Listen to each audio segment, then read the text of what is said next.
하나님 아버지의 말씀 봉독하겠습니다. 신약성경 사도행전 11장 19절에서 26절 말씀까지 되겠습니다.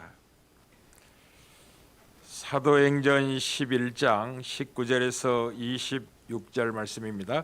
그때에 스데반의 일로 일어난 환란으로 말미암아 흩어진 자들이 베니게와 구브로와 안디옥까지 이르러 유대인에게만 말씀을 전하는데 그 중에 구브로와 구레네 몇 사람이 안디옥에 이르러 헬라인에게도 말하여 주 예수를 전파하니 주의 손이 그들과 함께 하심에 수많은 사람들이 믿고 주께 돌아오더라. 예루살렘 교회가 이 사람들의 소문을 듣고 바나바를 안디옥까지 보내니 그가 이르러 하나님의 은혜를 보고 기뻐하여 모든 사람에게 굳건한 마음으로 주와 함께 머물러 있으라 권하니 바나바는 착한 사람이요 성령과 믿음이 충만한 사람이라 이에 큰 무리가 주께 더하여지더라.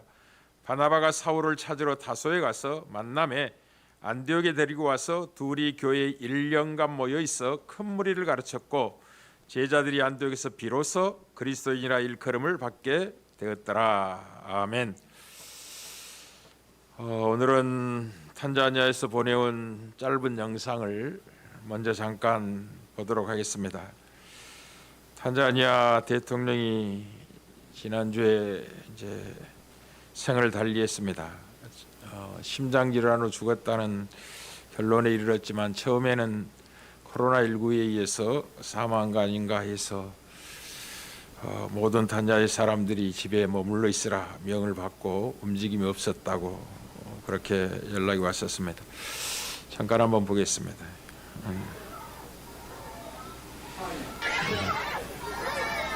촬영.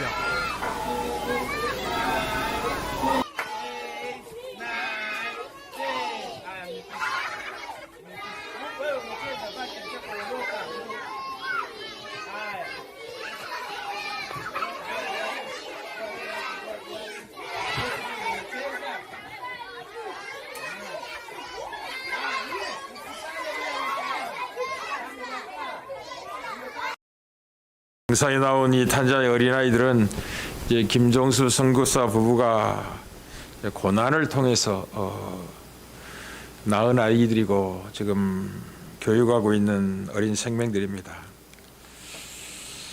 고난을 통해서 매번 기도 요청을 받고 있고 삶과 죽음이 항상 교차되는 분위기 속에서 그 선교 사역을 감당하고 있다고 그곳에 순교의 각오를 가지고 사명을 지켜내고 있다고 연락을 받고 있습니다. 특별히 좀 기도를 해 주시기 바랍니다. 우리는 이방인의 선교 거점에 대한 두 번째 시간을 맞았습니다. 지난주에는 이스라엘 역사 속에서 어떻게 하나님이 이방인의 거점을 향하여 열방을 통치해 오셨는지에 대해서 잠깐 살펴보았습니다. 오늘은 이제 어떠한 원리 속에서 이방의 거점이 생겼고 이방의 거점인 안디옥까지 복음이 전해지었는지를 살펴보고자 합니다. 어떠한 원리 가운데 우리 주님은 이 분명한 생명나는 원리를 정확히 말씀을 하셨습니다. 요한복음 12장 20절부터 26절에 보면 명절에 에비아로 올라온 사람 중에 헬라인 몇이 있었다고 기록을 하고 있습니다. 그때 명절은 유월절을 이야기합니다. 이 헬라인들은 이제 디아스포라 유대인이 아니고 헬라인으로서 유대교에 이렇게 입교한 헬라인입니다. 그들은 메시아에 대한 소문을 들었고 경건한 유대교 사람들이라면 명절에 예루살렘의 에베아로 올라오는 것이 바른 신하고 믿고 있었기 때문에 명절에 이제 예루살렘에 온 사람들이죠. 예루살렘에 온 김에 메시아에 대한 소문을 들었기 때문에 메시아를 만나보고 싶은 생각이 있었습니다. 그래서 갈릴리 베스다 사람 빌립에게 청하여 선생이여 우리가 예수를 배우고자 합니다 라고 요청을 했더니 빌립이 안드레에게 이야기하고 안드레와 함께 예수님께 나아가서 헬라인들이 주님을 뵙고자 합니다 라는 이야기를 합니다. 그때 주님이 의미심장한 말씀을 하십니다. 그 말씀은 조금 후에 살펴보기로 하고 메시아 되신 예수 그리스도는 이제 자기를 찾아온 사람들이 무엇 때문에 찾아온지를 정확히 알고 계셨습니다. 왜냐하면 요한복음 2장 23절부터 25절에 예수님은 사람의 몸을 다 알고 계시다고 분명히 증언합니다. 6월절에 예수께서 예루살렘에 계시니 많은 사람이 그의 행하시는 표적을 보고 그의 이름을 믿었으나 예수는 그의 몸을 그들에게 의탁하지 아니하셨으니 왜냐하면 친히 모든 사람을 아시며 또 사람에 대한 누구의 증언도 받으실 필요가 없었으니 이는 그가 친히 사람의 속에 있는 것을 아셨음이라요. 예수님은 지금 헬라인들이 자기를 만나고자 하는 그 의도, 그 속에 있는 마음을 정확히 알고 계셨습니다. 그래서 이 빌립과 안드레가 헬라인이 예수님을 뵙고자 한다는 이야기를 듣자 주님은 의미심장한 말씀을 하시죠. 인자가 영광을 얻을 때가 되었도다 라고 말씀을 하셨습니다. 이 말씀은 이제 자기가 고난을 받으시고 죽을 때가 왔음을 분명하게 말씀하신 것입니다. 자신의 죽음과 고난을 지금 연결시키고 있습니다. 그런 다음에 아주 의미심장한 말씀을 이렇게 하시면 내가 진실로 내 이르노니 한 알의 밀이 땅에 떨어져 죽지 아니하면 한 알 그대로 있고 죽으면 많은 열매를 맺느니라. 자기의 생명을 사랑하는 자는 잃어버릴 것이요 이 세상에서 자기의 생명을 미워하는 자는 영생하도록 보존하리라 하시면서 사람이 나를 섬기려면 나를 따르라. 나 있는 곳에 나를 섬기는 사람도 거기 있으리니 사람이 나를 섬기면 내 아버지께서 그를 기이 여기시리라 라고 20절에서 26절에서 이 사실을 이야기합니다. 무슨 말씀이냐면 죽지 않으면 많은 열매를 맺지 못하리라고 주님이 분명하게 말씀을 하신 것입니다. 그리고 이제 자기를 섬기는 자는 자기를 따라야 될 것이고 주님 있는 곳에 그들도 있어야 된다고 말씀하신 것은 주님을 섬기는 사람들은 동일한 고난에 참여하게 될 것을 말씀하고 계셨던 것입니다. 스데반의 죽음은 바로 이 사실을 분명하게 증언하는 것이었습니다. 스데반의 죽음은 이 생명 낳는 원리를 분명하게 증언한 것이었고 이방인의 선교 거점의 탄생은 이 주님의 말씀에 대한 뚜렷한 증거였습니다. 우연히 이방인의 땅인 수리아 안디옥에 있는 헬라인들에게 복음이 전한 것이 아니라고 분명히 시작부터 이야기합니다. 그때에 스데반의 일로 일어난 환란으로 말미암아 흩어진 자들이라고 하므로 지금 이 안디옥의 복음이 증거된 배경 속에 스데반의 일이 있고 스데반의 순교가 있으며 큰 그것을 기점으로 환란이 시작됐다라는 조건들을 지금 설명하고 있는 것입니다. 스데반의 일로 일어난 환란으로 말미암아 흩어진 자들이 베니게와 구브로와 안디옥까지 이르러 유대인에게만 말씀을 전하는 중에 있었는데 그 중에 구브로와 구레네 사람 몇이 안디옥에 이르러서 헬라인에게도 말하여 주 예수를 전파하자 주의 손이 그들과 함께 하시며 수많은 사람들이 믿고 주께로 돌아왔다라고 증언하고 있습니다. 스데반의 일로 말미암은 큰 환란은 무서운 것이었습니다. 스데반의 순교는 환란의 도화선에 불이 붙는 것과 같았습니다. 그 폭발력은 엄청난 것이었습니다.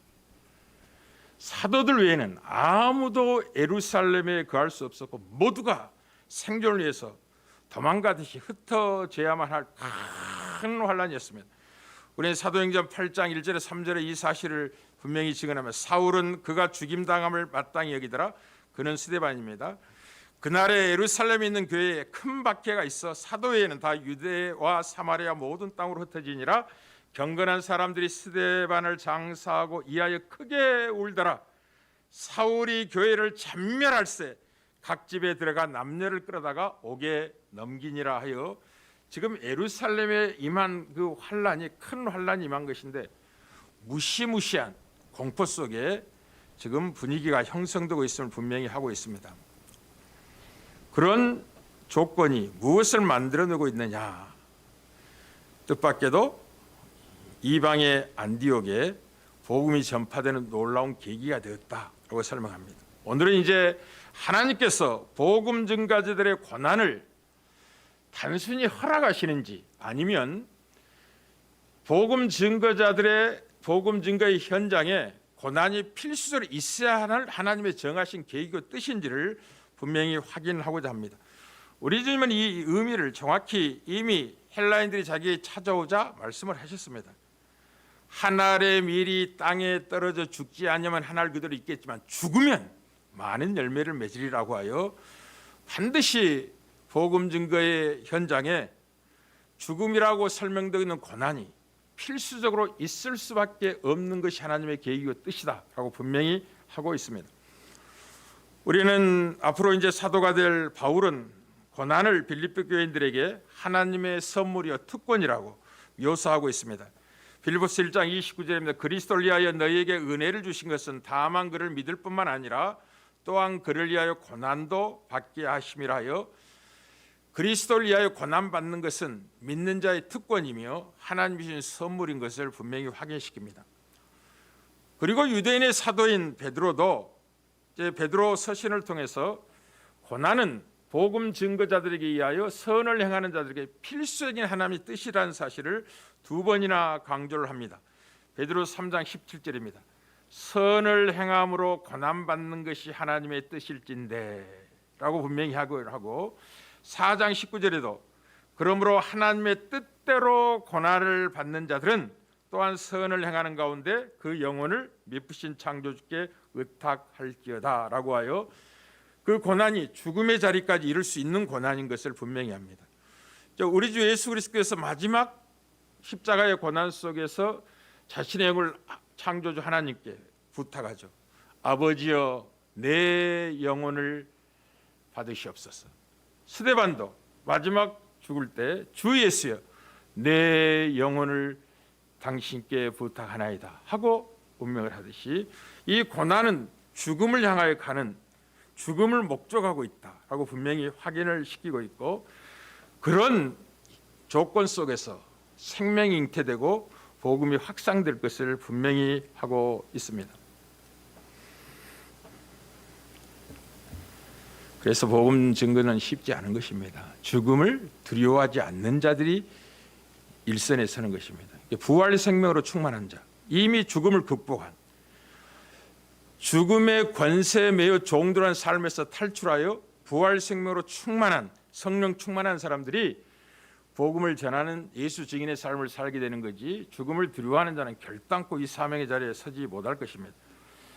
그래서 하나님께서 복음을 전하는 자들에게 고난당하도록 뜻을 정하신 이유가 무엇인지를 오늘 살펴보면서 이방의 선교 거점인 이 안디옥의 복음 증거의 배경을 스데반의 일로 일어난 환난으로 말미암았다라고 하는 의도가 무엇인지를 확인하고 기도하고자 합니다.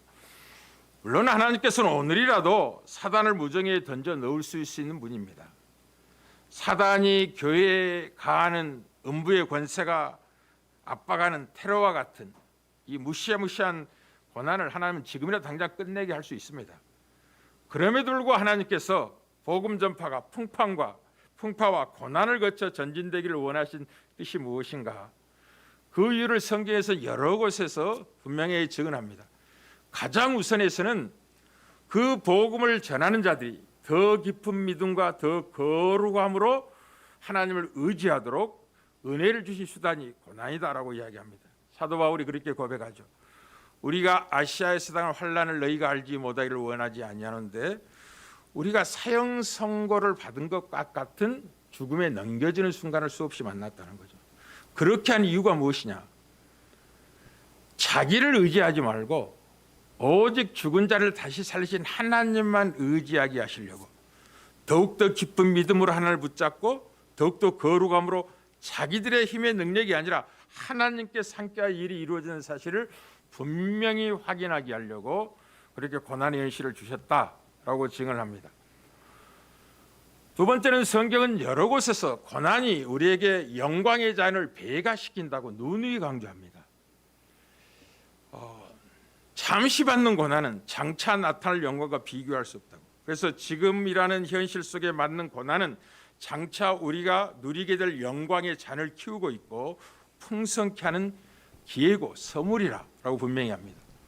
환난에 경한 것이 지극히 중한 영광에 중한 것을 만드는 것이다 라고 분명히 확인하고 있어서 고난은 결단코 주의 백성들의 손해가 아니라는 사실을 확인시키고 있고, 더욱더 놀라운 것은 참된 믿음을 가진 사람들은 자기와 같은 믿음을 가진 자들이 그리스도의 고난을 받고 죽음에 넘겨주면 두려워서 도망가는 게 아니라 그 자리를 대신하기 더욱더 담대함으로 그 일선에 나선다는 사실이 이 고난의 신비입니다. 여러분, 그 군에 가면 군인들을 강하게 훈련시키는 목적이 무엇이냐면 그들은 죽음의 현장으로 전쟁이 나면 나서야 되기 때문이죠. 동료가 죽은 것을 보고 두렵다고 도망가면 그 전쟁은 피하는 것입니다. 동료가 죽을 때 옆에 함께 적진나가에 가던 사람이 죽은 동료를 보면 더 분개하고 더 강한 조국에 대한 애정과 이 전쟁의 승리에 대한 갈망을 가지고 돌진하는 거지, 그때 숨거나 도망간다면 그는 군인이 아닙니다. 그래서 이 고난의 신비라는 것은 참된 믿음을 가진 자에게 어떤 한 사람이 담대하게 복음을 전하 순교를 하게 되면 수많은 사람들이 자기도 그 자리에 참여하고 싶은 열망을 가지고 도전하게 되는 것입니다. 놀랍죠. 무엇보다도 고난은 그리스도의 남은 고난을 채우는 비밀입니다. 그리스도의 남은 고난을 채우는 비밀입니다. 이건 좀 이따 자세히 좀 설명해 보겠고, 다섯 번째는 고난은 모든 민족으로 가라는 이 예수님의 이 선교 명령을 실행하게 만드는 중요한 수단입니다. 무엇보다도 하나님은 고난을 통하여 그리스도의 명이 얼마나 지존의 명이며 존엄한 명이요 그리스도의 주권이 얼마나 탁월한 것이라는 것을 그 고난을 통해서 보다 분명히 드러내게 됩니다. 고난이 없는 명이라면 누구나 이해하고도 가겠죠. 그러나 죽음을 요구받는 명임에도 불구하고 그 명에 순종하는 것은 그 명령하신 분이 얼마나 높으신 분이며 주권을 가지신 분인가를 분명히 확인하고 드러내요 최고의 영광을 돌리는 수단이 되기 때문에 하나님이 고난을 허락하시는 게 아니라 하나님의 나라를 이룬 계획 속에 그 고난을 심어두셨다는 걸 기억하셔야 됩니다. 우리는 그리스도의 남은 고난을 채운 방법이 이제 복음 전도자에게 주어진 사명이라고 사도 바울도 이해하고 있었습니다. 그래서 고린도 후서 1장 5절 6절에 자기의 고난의 의미를 이렇게 설명하는 거죠. 그리스도의 고난이 우리에게 넘친 것 같이 우리의 이로도 그리스도로 말미암아 넘치도다. 우리가 환난을 받는 것도 너희의 이로와 구원을 위함이다. 당신들의 구원을 위하여 우리가 환난을 받게 고난에 들어와 있다. 사망은 우리 가운데 역사하고 생명은 너희 가운데 역사하기를 원한다는 거죠. 우리가 죽음에 넘겨주는 것 같은 과정, 이 복음 전도자의 이 고난이 당신들의 생명을 낳는 중요한 수단이 될 것이다 라고 분명히 확인시키는 거죠. 바울이 겪는 고난은 하나님께서 고린도 교회의 구원을 가져다주기 위해 사용하신 수단이었습니다. 그들은 바울 속에서 그리스도의 고난받는 사랑을 보았고 바울은 실제로 그리스도의 고난에 참여하고 있었으며 교회는 바울을 통해서 그리스도의 고난을 실제적으로 보면서 구주제를 영접하게 되는 것입니다. 디모데후서 2장 10절에도 디모데에게 분명히 알리죠. 그러므로 내가 택함 받는 자들을 위하여 모든 것을 참음은, 이 모든 것은 모든 고난을 참음은 이런 말입니다. 모든 것을 참음은 그들도 그리스도 예수 안에 있는 구원을 영원한 영광과 함께 얻게 하려 함이라 라고 하여 자기의 고난이 복음을 듣는 자에게 영원한 영광과 함께 구원을 얻게 하는 수단이 되고 있다라고 분명히 확인을 합니다. 아프리카 영상을 봤으니 이제 그 어린아이들이 아무것도 모르고 자기들이 그 자리에 있게 된 배후에 자기들을 섬기고 있는 선교사님과 사모님과 동역자들이 어떤 고난의 현실을 매일같이 경험하고 있는 걸 모르고 이제 살아가죠. 어린아이들이. 그러나 배후에 이 김정희 선교사님이나 박정희 사모가 만나는 고난은 쉽게 이해하기 얼마나 큰 고난입니다. 우리 1년에 한 번 감기 들어도 한 1, 2주 힘들잖아요. 이 말라리아가 종종 찾아와서 거의 죽을 것 같은 고열을 만들어내고 온 몸을 타작당한 그 짐승처럼 쑤시고 애리게 하는 그 아픔을 반복해서 겪는다는 것은 쉬운 일이 아닙니다. 아프리카의 복음을 전하는 어떤 사람의 이야기입니다. 어느 날 무겁고 더러운 아프리카의 한 길을 걸어가던 마사이족 전사였던 요셉이 어떤 사람을 만나 예수 그리스도의 복음을 듣게 되었습니다. 바로 그 자리에서 요셉은 예수님을 자신의 주와 구주로 영접을 합니다. 그리고 성령님의 능력은 그의 인생을 변화시키게 되었습니다. 그는 어찌나 신이 나고 기쁜지 자기 마을로 돌아가서 제일 먼저 자기 부족 사람들과 그 좋은 소식을 나누기를 원했습니다. 요셉은 집집마다 다니면서 만나는 모든 사람에게 예수님의 십자가와 구원에 대해서 말했고, 그들도 자신처럼 얼굴이 환하게 밝아질 것이라고 기대했습니다. 놀랍게도 마을 사람들은 그의 말에 아랑곳하지 않았을 뿐만 아니라 오히려 사나워졌습니다. 마을 남자들은 요셉을 붙잡아 바닥에 내팽개쳤고, 여자들은 철조망 꼬챙이로 그를 때렸습니다. 그는 마을에서 질질 끌려 나갔고 숲에 버려져 홀로 죽어가게 되었습니다. 요셉은 겨우겨우 기어서 웅덩이까지 기어갔고 의식이 오락가락한 채 거기서 며칠 있다가 가까스로 기운을 차리게 됩니다. 그는 평생 동안 알고 지던 사람들로부터 받은 그 저기에 찬 대접을 곰곰이 생각해 보았습니다. 그리고 자신이 뭔가 빼먹었거나 예수님에 대한 이야기를 정확하게 전하지 못한 게 틀림이 없다고 결론을 내리고, 자기가 어떤 사람에게 들었던 그 복음의 메시지를 연습해보고 나서 자신감을 가지고 한 번 더 마을에 가서 복음을 전하려고 결심합니다. 요셉은 절뚝거리며 동그랗게 모여있는 오두막집 사이로 가서 예수님을 전파하기 시작합니다. 예수님이 여러분을 위해 죽으셨습니다. 여러분은 용서를 받고 또 살아계신 하나님을 알게 하시려고 그분이 여러분의 죄를 지고 죽으셨습니다.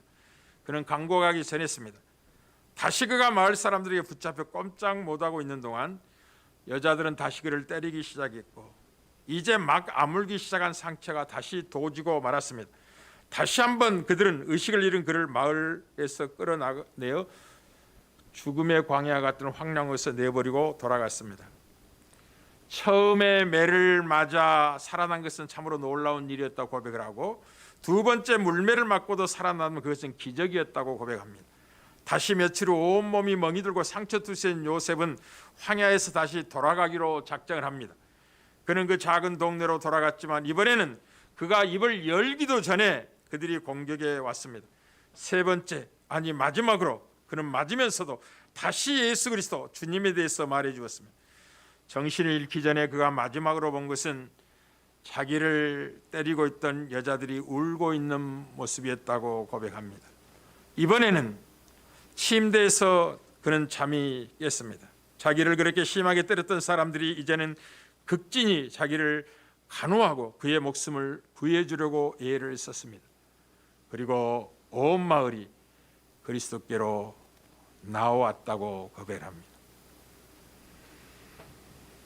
자기에게 복음을 전해진 어떤 분이 무슨 고난을 받는지 그는 모르고 복음을 받은 거죠.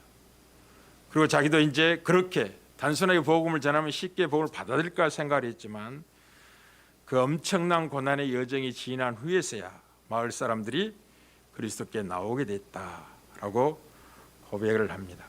사랑하는 성도 여러분, 고난은 그리스도의 남은 고난을 우리의 몸으로 채우는 것입니다. 그래서 반드시 있어야만 하는 것입니다. 고난 없이 영광이 없기 때문에 그렇습니다. 죽음 없이 부활이 없기 때문에 그렇습니다. 무엇보다도 고난은 너희는 모든 민족으로 나아가 내 복음을 전하고 내 제자 삼으라는 가라는 선교 명령을 실행하게 하는 하나님의 계획입니다. 항상 기억하고 있어야 됩니다. 예수님이 죽으시고 부활한 후에 역사라는 것은 무엇이냐면 사도행 1장 8절입니다. 오직 성령이 너희에게 임하시면 너희가 권능을 받고 예루살렘과 온 유대와 사마리아와 땅끝까지 이르러 내 증인이 되리라 라는 이 말씀이 주님이 이 땅에 오시고 죽으시고 부활하신 후에 남은 역사입니다. 이 일을 위해서 역사가 움직이고 있고, 하나님이 역사를 주관하고 계십니다. 만일 고난이 없었다면, 환란이 없었다면 아무도 가지 않을 곳으로 하나님은 복음 전파자들을 재배치하기 위해서 하나님께서 교회의 고난을 허락하시고 사용하십니다. 오늘 지금 안디옥에 복음이 전해진 그 이유죠. 예루살렘에 머물러 있던 그 복음을 땅끝까지 확산시키기 위해서 하나님 무엇을 사용하셨다고요? 스데반의 순교를 사용하시고 그것이 도화선이 되어서 예루살렘에 큰 박해가 시작되므로 신속하게 사마리아로, 유대로, 그리고 이방의 안디옥까지 복음이 전파되기 시작을 합니다. 참으로 놀라우신 하나님이십니다. 복음 전파자들을 복음을 듣지 못한 곳에 재배치하기 위해서 하나님이 이 고난을 사용하고 계시다는 걸 기억하셔야 됩니다. 오늘 본문이 이 사실을 분명히 확인하고 있고, 모든 후퇴는 일부 전진을 위하여 군대를 재배치하기 위한 하나님의 지혜와 권능과 사랑의 역사라는 걸 잊지 말아야만 합니다. 고난 속에 숨겨져 있는 하나님의 뜻, 계획을 눈으로 볼 줄 알아야 돼요. 로마의 무너짐도 거기에 있습니다. 복음이 이 로마에 멈추어 있기 때문에 하나님이 이민족, 로마 사람들이 생각할 때는 야만족의 침공을 때 로마가 무너집니다. 그렇게 해서 복음은 북유럽까지 확산이 되어져 갑니다. 그래서 역사의 대변동은 여러분이 가볍게 보면 안 돼요. 이 코로나19를 가볍게 보면 안 됩니다. 이 역사 속에 하나님 무슨 일을 하고 있는지를 정확히 보고 있어야 됩니다. 여러분을 단련하고 훈련하며 죽음을 두려워하는 전사로 만들고 하나님의 계획도 그 안에 포함되어 있다는 걸 기억하셔야 됩니다. 우리는 이방인과 다른 사람들은 죽음이 숨는 자들이 아니라 이미 죽어도 다시 사는 부활 생명을 소유한 자들 아닙니까? 우리 주님은 분명히 말씀을 하셨습니다. 나는 부활이요 생명이니 나를 믿는 자는 죽어도 살겠다. 무릇 살아서 나를 믿는 자는 영원히 죽지 않은 영생을 누리게 될 것이라고 분명히 말씀을 하셨죠. 그래서 신자들은 이 안일과 안락과 풍요를 다분히 조심해야 됩니다. 그리고 의를 위하여 핍박을 받을 때에는 낙담하지 말고 소망을 가지고 주님을 바라봐야 됩니다. 복음 전파가 요구하는 대가는 참으로 엄청납니다. 스데반은 목숨으로 그 대가를 지불했고, 스데반은 주님처럼 예루살렘 하늘에 가장 빛나는 별이 되었습니다. 그러나 예루살렘의 가장 빛나는 별이 된 걸로 끝나는 게 아니라 스데반은 예수님처럼 하늘의 미랄이 땅에 떨어져 죽는 것처럼 순교라는 과정을 통해서 이름도 빛도 없이 많은 또 다른 스데반을 탄생시켰다는 걸 기억하셔야 됩니다. 오늘 스데반의 일로 일어난 환란으로 흩어진 이 무리들은 스데반의 죽음의 결과로 복음 증거자로 세워지는 또 다른 스데반들이었습니다. 그러나 성경 그들의 이름을 기록하지 않습니다. 이름도 빛도 없이 그렇게 스데반과 같이 쓰임을 받고 있고, 이 땅에서는 그들의 이름을 기록하지 않지만 하늘나라에서는 그 이름을 분명히 밝히 알게 될 것입니다. 하나님은 그들의 이름을 영원히 기억할 겁니다. 왜 이렇게 이름을 기록하지 않고 누군지 모르게 구브로에서 온 몇 사람, 구레네에서 몇 사람이 안디옥에서 헬라인들에게도 주 예수를 전파했다고 이름을 밝히지 않는가 하면은 하나님의 일하심이 때로는 베드로, 요한, 빌립, 스데반 그리고 베드로 이런 사도들뿐만이 아니라 하나님은 누구든지 그들을 사용하셔서 하나님의 나라를 이루시는 하나님인 것을 분명히 확인을 시키고 있습니다. 우리는 이름도 빛도 없이 사도행전에 기록되지 않는 자들이지만 동일한 일로 부름을 받고 있고 그런 생으로 살아가고 있다는 걸 잊지 말아야만 합니다. 사랑하는 성도 여러분, 우리는 이 밤에 기도하러 왔습니다.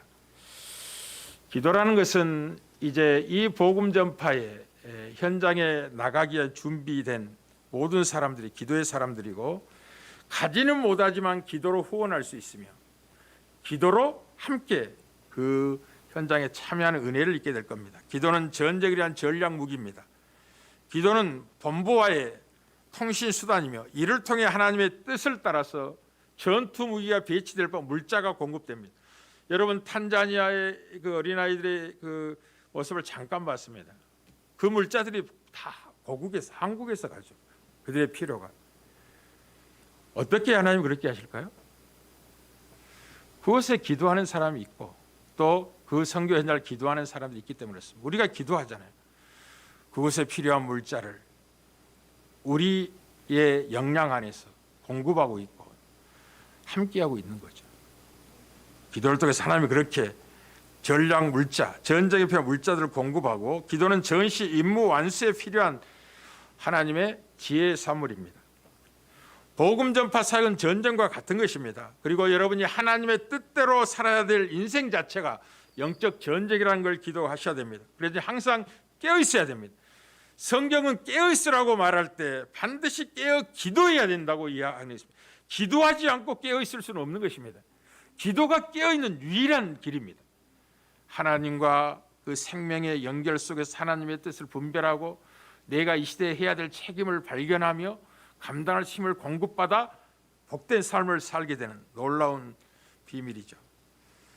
여러분 믿음을 지키고 영성을 취하는 길은 끝없는 전투와 같다는 걸 기억할 필요가 있습니다. 그래서 기도와 복음 전파의 관련성을 우리 주님은 요한복음 15장 16절에 잘 의미 있게 표현을 하셨습니다. 이렇게 말씀하셨습니다.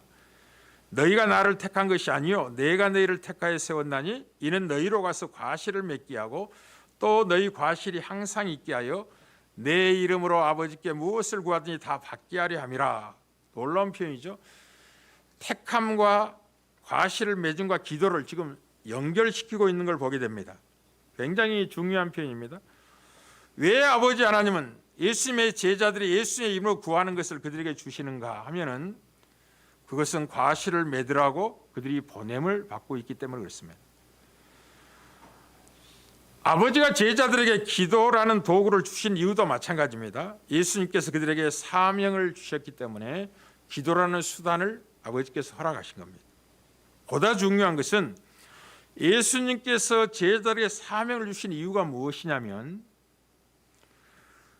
그들이 기도의 힘을 사용할 수 있게 될 것이기 때문에 그렇습니다. 뭔 말이냐면 기도의 힘을 공급받지 않고는 사명을 이룰 수 없기 때문에 사명이 주어진다는 것은 기도 응답을 전제하고 있는 것입니다.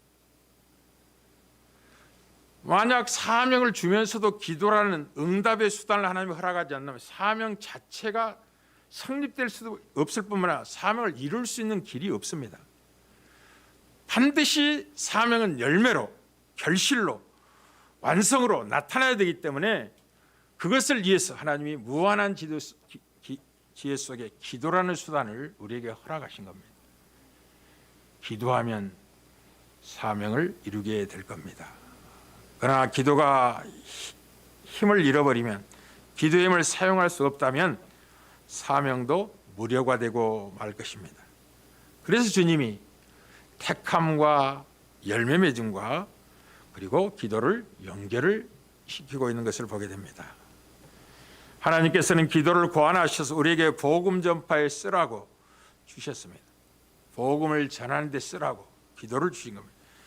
기도는 열매 없는 적의 영토에 그 영토를 점령하고 하나님의 나라를 확장하기 위하여 만들어진 하나님의 무한한 지혜의 사물입니다. 쉽게 말하면 열매를 맺게 하시려고 만들어지고 고안된 수단이 기도입니다. 이 일을 위해서 여러분이 기도한다면 언제나 응답하십니다. 정력으로 구하면 하나님은 응답하지 않습니다. 그러나 이 복된 사명을 위해서 기도한다면 언제나 하나님이 응답하십니다. 제가 중국에 갈 때 누누이 여러분에게 강조를 하죠. 처음에 중국 선교를 시작하면서 우리 안수 집단에 몇 분 모여서 목사님이 선교 가는데 선교비를 좀 줘야 되지 않겠느냐고 일정 금액을 작정하고 시작을 한다 그래서 제가 절대로 그렇게 하면 안 된다고. 이건 하나님의 일이기 때문에 하나님이 예비한다. 당신들이 결정할 게 아니다. 그러면 당신들이 부담되면 못 가고 끝나냐? 그렇지 않습니다. 하나님이 허락하신 일이라면 하나님이 준비하실 것이다. 그러니 자유함을 얻어라. 그렇게 인간적인 방법으로 한두 차례 도울 수는 있지만 제가 반복해서 간다면 부담이 될 거 아닙니까? 어떻게 하겠습니까? 그때부터는. 그렇게 하는 게 아닙니다. 하나님이 준비할 겁니다. 그리고 언제나 복음 전하러 갈 때 마지막까지 하나님 준비하를 기다립니다. 그리고 한 번도 하나님이 외면하지 않고 준비해 주셨습니다. 그리고 어느 정도 준비를 해 주시느냐? 그곳에 필요한 만큼 준비를 했어요. 가서 아낌없이 선교 현장에 여러분의 기도를 담아 드린 귀한 예물을 사용하고 왔고 또 그곳의 현장의 필요를 보고 돌아옵니다. 그리고 그게 기도 점액이 되는 거예요. 하나님 그곳에 가봤더니 복음을 전하 이런 게 불편하더군요. 이런 물자가 있어야 되겠습니다.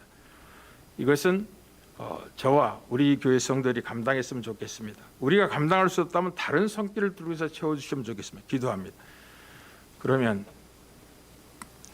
하나님이 다 준비하시죠.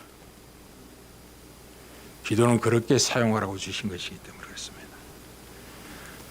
그래서 우리 오전반에 김수민 집사와 강재임 집사님이 오전에 같이 양육할 때 갑자기 전화가 와서 어느 분이 몇 천만을 예비해서 보내겠습니다 하는 이야기를 직접 옆에 들었을 겁니다. 여러분이 알지 못하는 많은 자원이 필요했습니다. 그리고 하나님은 은밀한 방법으로 공급이 오셨어요.